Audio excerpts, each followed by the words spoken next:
situ disebut manusia, bukan disebut hanya sesama Islam saja, tetapi kepada seluruh manusia, seluruh bangsa, seluruh rakyat, apapun agamanya, apapun sukunya, apapun rasnya, apapun warna kulitnya, wajib kita berbuat baik kepada mereka. Apa dalilnya? Irhamu man fil ardi yarhamkum man fis sama. Sayangilah, cintailah, kata Rasulullah, apa-apa yang ada di bumi, maka engkau akan disayangi dan dicintai oleh apa-apa yang ada di langit. Rasulullah bilang apa-apa yang ada di bumi, bukan hanya sesama Islam saja, bukan hanya sesama manusia saja, bukan hanya kepada binatang saja, tetapi semua makhluk.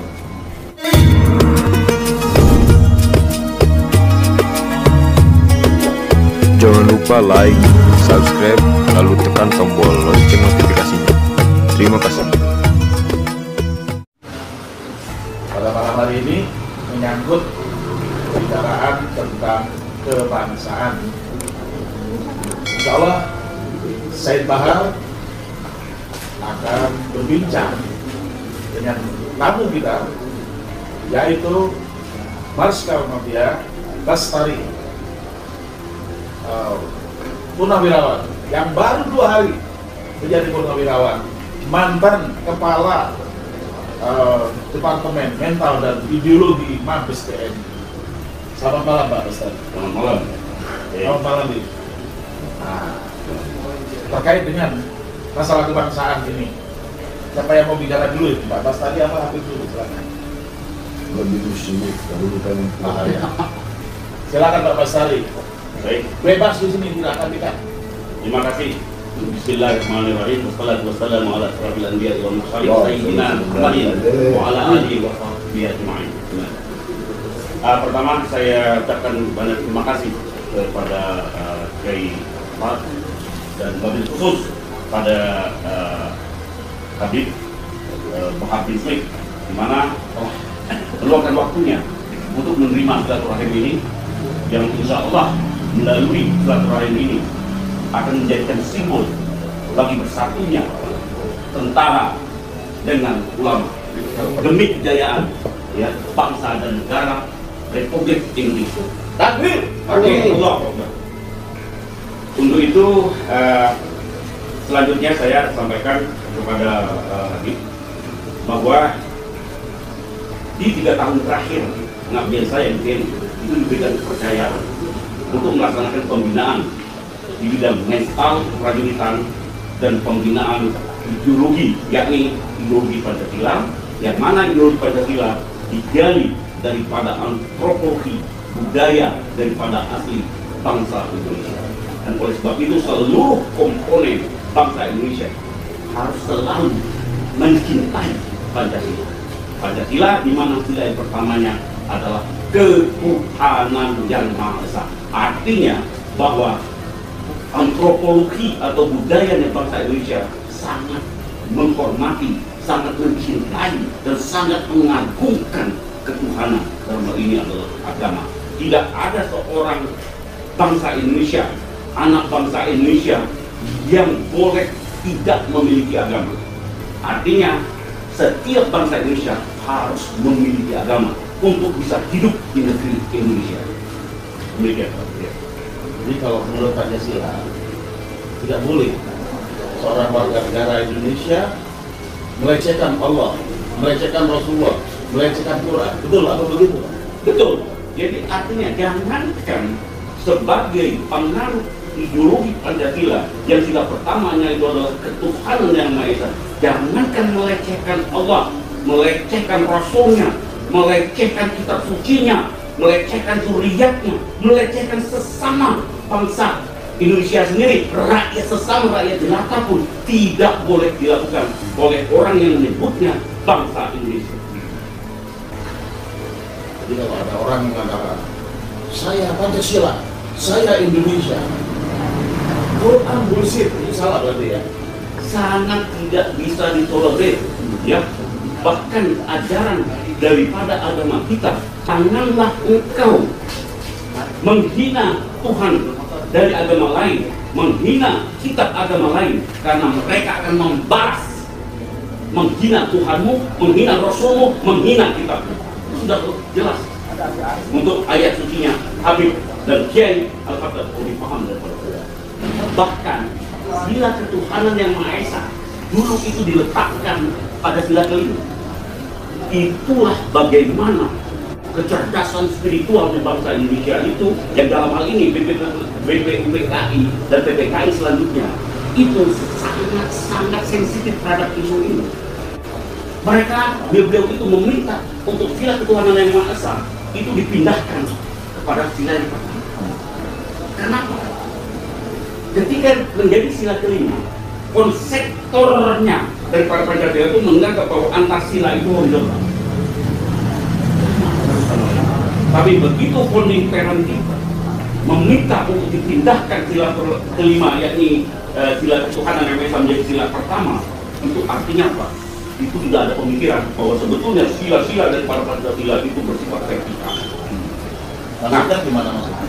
Sifat vertikal artinya yang nomor satu itu adalah ketuhanan, yang kedua kemanusiaan, yang ketiga baru persatuan, yang keempat bagaimana pemerintahan yang dilaksanakan secara musyawarah, dan juga terakhir itu adalah bagaimana negara yang disepakati itu untuk mencapai keadilan sosial bagi seluruh rakyat. Tetapi kata kuncinya bahwa ketuhanan yang Maha Esa itu melingkupi nilai-nilai kemanusiaan.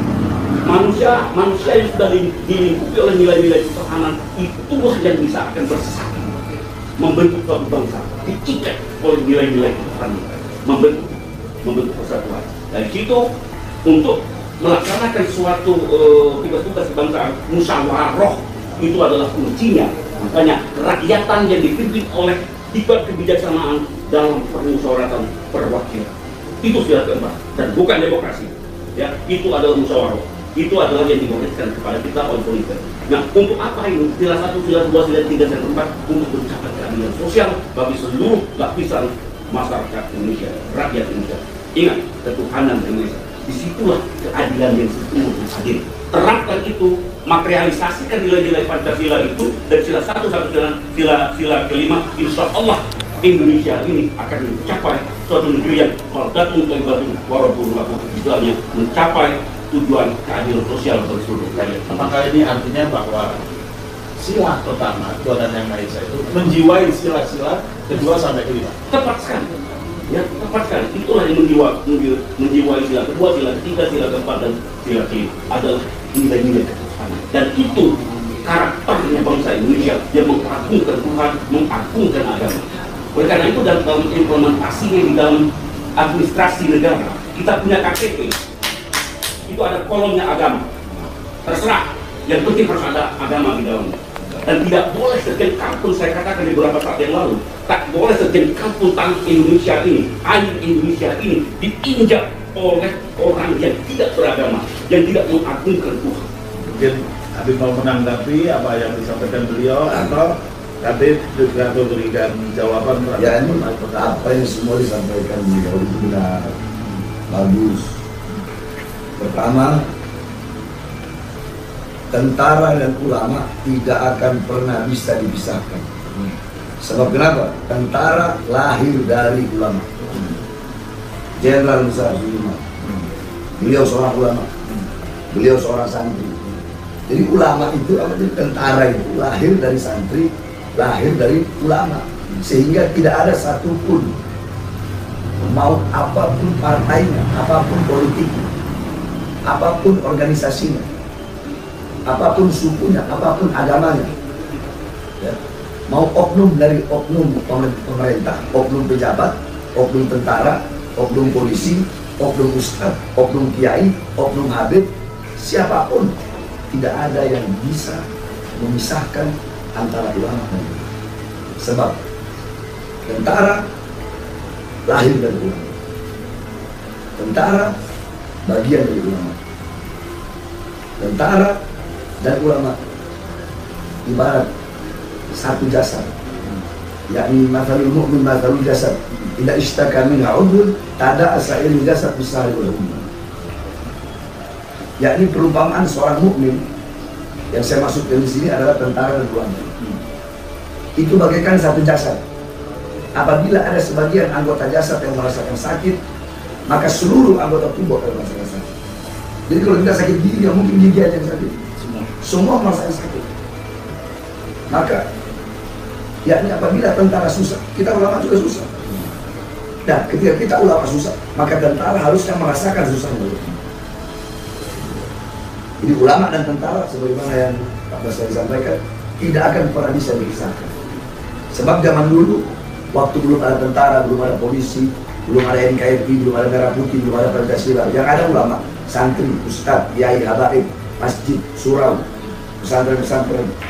Zaman dulu itu, santri-santri ulama zaman dulu, malam mereka megang portel, malam mereka basah dengan air mata, siangnya mereka memegang pedang, memegang senjata, memegang bambu runcing, basah dengan darah, melawan para penjajah demi terbuka gerbang kemerdekaan Indonesia. Jadi yang mendidik tentara itu adalah ulama. Dia harus sehingga ulama dan tentara tidak akan pernah bisa dipisahkan. Sekali lagi saya sampaikan, sebab ada beberapa kelompok-kelompok, baik dari oknum tentaranya atau baik dari oknum ulamanya, yang ingin memisahkan antara tentara dan ulama. Jadi dua, dari oknum tentara ada, dari oknum ulama juga ada yang ingin memisahkan. Sebab mereka tahu kekuatan bangsa, kekuatan NKRI itu ada pada tentara dan ulama. Sehingga bagi mereka yang dibeli oleh asing, yang ingin merampas kedaulatan Indonesia, yang ingin menjual bangsa, rakyat, dan negara, gak akan bisa mereka melakukan itu kecuali mereka memisahkan ulama dan tentara. Kalau ulama dan tentara sudah bisa dipisahkan, bangsa hancur, negara hancur. Sehingga ada oknum dari tentaranya dan ada juga oknum dari ulamanya yang ingin memisahkan. Tapi tidak akan pernah bisa. Walaupun mereka berusaha sebagaimana mungkin, tidak akan pernah bisa dipisahkan ulama dan tentara. Itu yang pertama yang beliau sampaikan. Yang kedua, masalah Pancasila. Kalau bagi saya, Pancasila itu adalah harga mati. Belah dada saya, ada Pancasila. Kenapa? Karena Pancasila itu diambil dari nilai-nilai Al-Quran, diambil dari nilai-nilai Islam. Sebagaimana tadi yang Pak Basari sampaikan, ketuhanan yang Maha Esa. Qul huwallahu ahad. Katakanlah Allah itu Esa.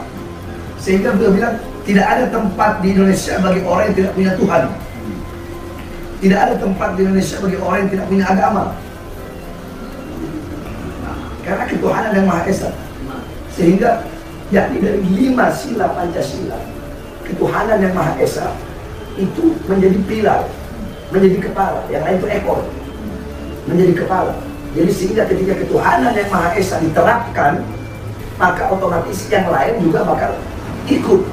Ketika ketuhanan yang Maha Esa, yakni hal yang berkaitan dengan agama, itu diterapkan dengan baik, diterapkan dengan bagus, diterapkan dengan sempurna, maka sila kedua, ketiga, keempat, kelima itu semua bakal ikut sempurna. Iya, sebab prokesnya.